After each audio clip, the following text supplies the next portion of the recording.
Assalamualaikum warahmatullahi wabarakatuh. Perkenalkan, nama saya Cynthia Bella Lorenza, NIM 402190091 dari kelas PSC semester 5. Di sini saya akan menjelaskan atau mereview kembali materi yang telah dipelajari sebelum UTS. Pengertian hadis. Hadis adalah segala sesuatu yang disandarkan oleh Nabi Muhammad SAW berupa perkataan, perbuatan, sifat, dan keadaan. Kabar yaitu segala sesuatu yang dihasilkan dari para sahabat Nabi Muhammad SAW. Di sini perbedaan hadis dengan kabar yaitu kalau hadis itu asalnya dari Nabi Muhammad SAW saja, sedangkan kabar itu dari Nabi Muhammad SAW dan lainnya. Jadi setiap hadis itu kabar, namun tidak semua kabar itu dari hadis. Pengertian dari sunnah yaitu segala sesuatu yang disandarkan kepada Nabi Muhammad SAW, baik berupa perkataan, perbuatan, sifat-sifat, perjalanan hidup dari sebelum diangkat menjadi rasul hingga sesudah diangkat menjadi rasul. Fungsi hadis terhadap Al-Quran. Yang pertama, untuk menguatkan dan menegaskan hukum yang terdapat di Al-Quran. Yang kedua, untuk menguraikan dan merincikan yang global. Bentuk-bentuk periwayatan terdapat dua. Yang pertama, bil-lafzi, yaitu periwayatan hadis dengan lafaz, atau periwayatan sebagaimana Rasulullah SAW berkata lalu dituliskan tanpa mengurangi, menambahi maupun menukarkan dengan kata yang lain. Yang kedua ada bil makna, yaitu periwayatan menggunakan makna atau arti yang sama dengan redaksi yang berbeda-beda. Rawi hadis adalah orang yang menyampaikan dan menuliskan dalam suatu kitab apa-apa yang pernah didengar maupun diterima dari seorang gurunya. Jadi setiap gurunya menyampaikan, rawi itulah yang mencatatnya. Sejarah hadis pada masa permulaan Nabi Muhammad SAW. Berikut beberapa cara Rasulullah untuk menyampaikan hadis kepada para sahabat. Yang pertama yaitu melalui majelis ilmu. Yang kedua disampaikan kepada para sahabat, lalu akan disampaikan lagi kepada yang lainnya. Yang ketiga ada melalui pidato terbuka atau ceramah. Dalam pengajaran hadis pun tidak dilaksanakan secara terus-menerus agar tidak jenuh, tetapi dilaksanakan secara berselang atau bertahap. Sejarah perkembangan hadis pada masa sahabat Rasulullah. Hadis pada saat sahabat kecil dan tabi'in. Di sini para sahabat kecil dan tabi'in cukup berhati-hati dalam penyampaian periwayatan hadis. Mereka menyampaikan sesuai dengan hati nurani mereka masing-masing dalam rangka untuk menyampaikan hadis tersebut pada generasi berikutnya secara benar dan tidak ada kekeliruan. Penulisan hadis pada masa Rasulullah dan sahabatnya. Di sini beliau belum mendapatkan latihan khusus untuk menuliskan maupun untuk menghafalnya. Tetapi di sini banyak menggunakan konsep-konsep yang berbeda untuk menghafalkan dan mengamalkan dari hadis-hadis tersebut. Sentra hadis yang dikemukakan oleh Muhammad Abu Zahab. Sentra-sentra hadis di sini saya akan menyebutkan tempatnya saja. Yang pertama ada Mekah, Madinah, Kufah, Basrah, Syam, dan Mesir. Faktor penyebab terjadinya kekeliruan pada masa sahabat. Yang pertama, periwayatan hadis sebagaimana manusia itu tidak luput dari kesalahan maupun kekeliruan. Yang kedua, periwayatan hadis itu terbatas, dalam penulisannya itu terbatas. Upaya ulama menghadapi terjadinya kekeliruan dan pemalsuan hadis. Yang pertama yaitu melakukan seleksi dan koreksi terhadap nilai hadis atau para periwayatnya. Yang kedua, menerima periwayatan hadis dari periwayat yang sikah saja atau yang sah saja. Yang ketiga, melakukan penyaringan terhadap hadis-hadis. Tabi'in adalah orang Islam yang bertemu dengan para sahabat namun tidak bertemu langsung dengan Rasulullah SAW. Modifikasi hadis pada masa tabi'in. Mereka tidak hanya menulis, tetapi mereka juga mengumpulkan, menghimpun, dan itu dilakukan secara resmi oleh lembaga administratif yang diakui oleh masyarakat.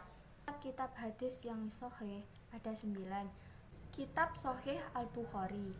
Kitab Sahih Al-Bukhari ini sangat signifikan untuk umat Islam karena Al-Bukhari telah mengambil atau mengaitkan dengan aspek spiritual.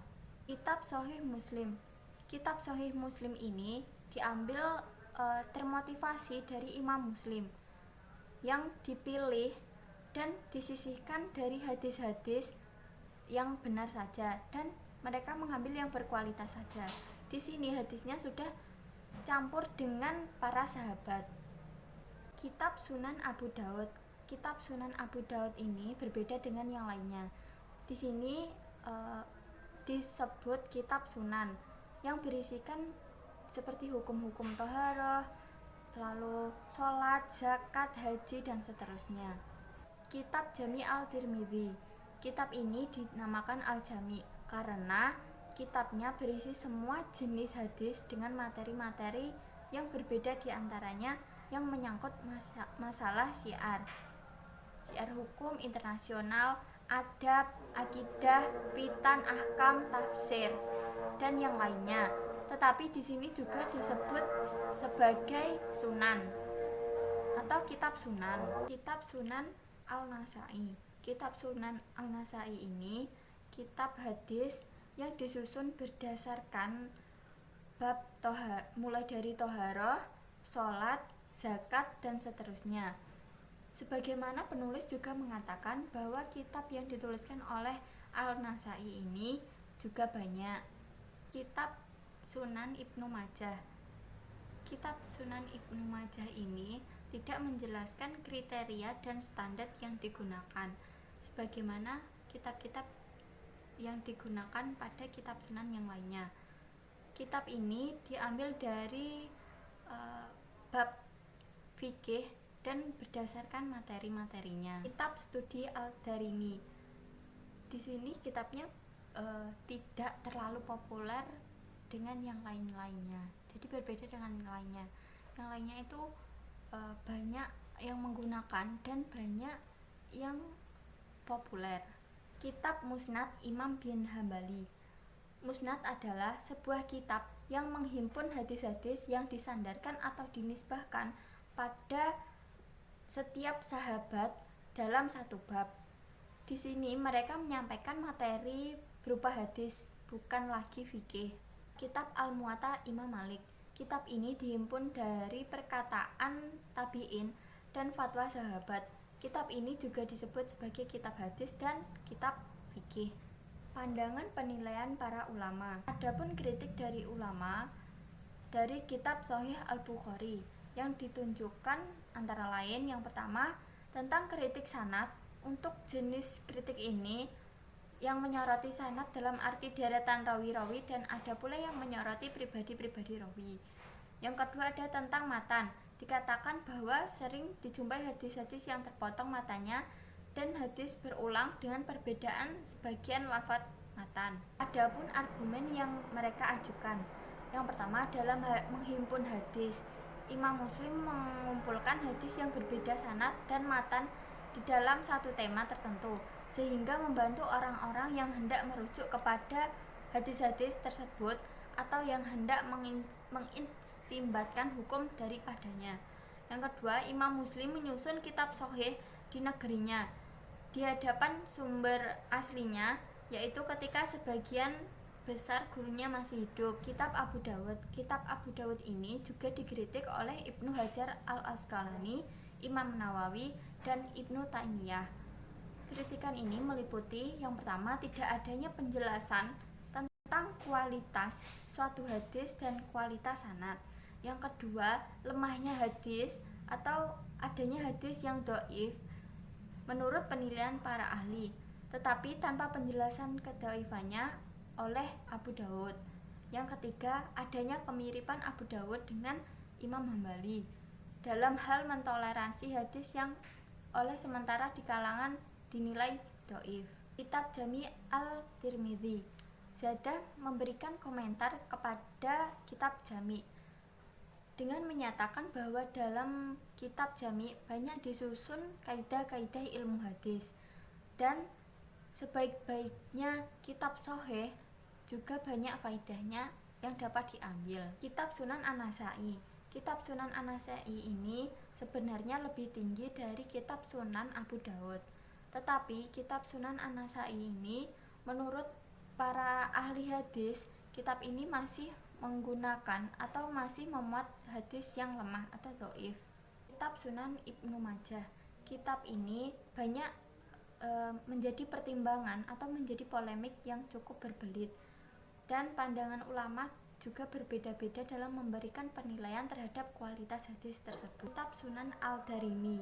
Kitab hadis ini hanya populer di kalangan para ulama dan ahli hadis saja. Di kalangan umum atau ulama pada umumnya ini tidak terkenal karena ia tidak menambahkan hadis-hadis yang sudah ada dalam Alkitab Al-Sitah. Kitab Musnad Imam Ahmad bin Hambali. 16 para ulama telah mengatakan menjadikan 3 golongan. Yang pertama yaitu semua hadis dalam kitab Musnad ini telah dinilai berkualitas sahih dan dapat dijadikan hujah. Yang kedua, dalam hadis Musnad ini terdapat juga hadis yang dhaif. Yang ketiga, kitab Musnad ini juga memuat hadis-hadis yang beragam, yaitu sahih, dhaif, dan maudhu. Kitab Muwatta Imam Malik. Di antara ulama yang memberikan penilaian terhadap kitab Al-Muwatta adalah yang pertama ada Al-Syafi'i. Di dunia tidak ada kitab setelah Al-Quran yang lebih sahih daripada kitab Malik. Yang kedua ada Al-Hafiz Al-Mughlayati Al-Hanafi, yaitu buah karya Malik adalah kitab sahih yang pertama kali. Yang ketiga ada Ibnu Hajar. Kitab Malik sahih menurut Malik dan pengikutnya. Waliullah Al-Dahlawi menyatakan Al-Muwatta adalah kitab yang paling sahih, masyhur, dan paling terdahulu pengumpulannya. Cukup sekian review materi dari saya. Apabila ada kurang lebihnya saya mohon maaf, dan semoga bermanfaat untuk semuanya. Wassalamualaikum warahmatullahi wabarakatuh.